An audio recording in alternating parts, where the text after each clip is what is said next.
السلام علیکم ورحمۃ اللہ وبرکاتہ۔ آج میں آپ کو بتاتا ہوں کہ ہمارے وزیر اعظم جناب عمران خان صاحب اپنے ہاتھ میں پکڑی ہوئی سبحہ سے کون سی تسبیح پڑھتے ہیں۔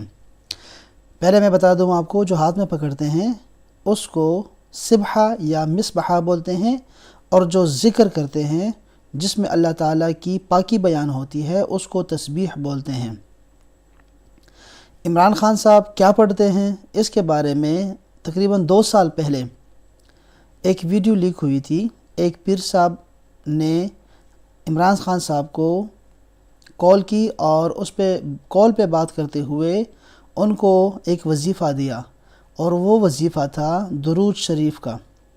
تو وہ درود شریف بھی سب سے آسان درود شریف دیا ان کو، جو حضرت جبریل علیہ السلام نے معراج کی رات درود شریف پڑھا تھا، جس کو ہم ایسے پڑھتے ہیں صلی اللہ علیہ وسلم۔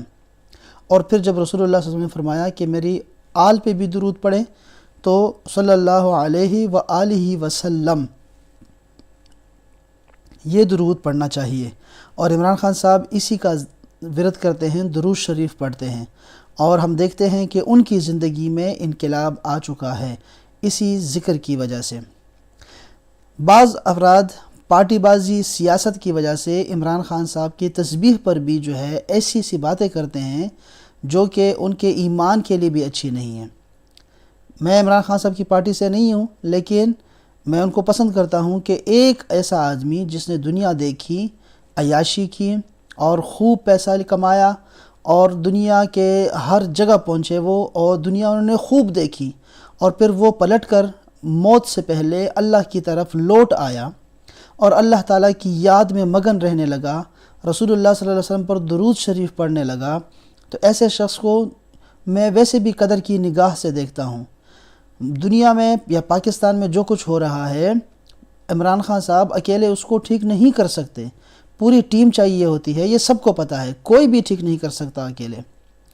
تو کم سے کم وہ سیاست جو ہے اس کو الگ رکھیں، اور عمران خان صاحب کی نمازوں کو، ان کے سعودی عرب جانے پہ، عمرہ پہ، مدینہ شریف حاضری کو، اور یہ جو تسبیح ہاتھ میں پکڑی ہوتی ہے، یا اولیاء اللہ کے مزارات پہ جانا جو ان کا ہے، طریقہ ہے ان کا، اس کو کم سے کم سیاست کی نظر نہ کریں اور اپنے ایمان کی خیر منائیں۔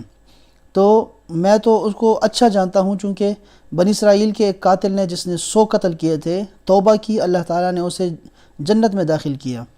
تو ایسا شخص جو اگر توبہ کر لیتا ہے موت سے پہلے، اس پہ تو قرآن بھی گواہ ہے اور حدیث پاک بھی گواہ ہے کہ ایسے شخص کی بخشش ہو جاتی ہے، اللہ تعالیٰ ہمیں بخش دے گا، لیکن انسان جو ہے انسان کو نہیں بخشتا۔ یہ بہت ہی افسوسناک بات ہے۔ اللہ تعالیٰ ہمیں نیکی کی توفیق عطا فرمائے اور ذکر کثرت سے کرنے کی توفیق عطا فرمائے۔ السلام علیکم۔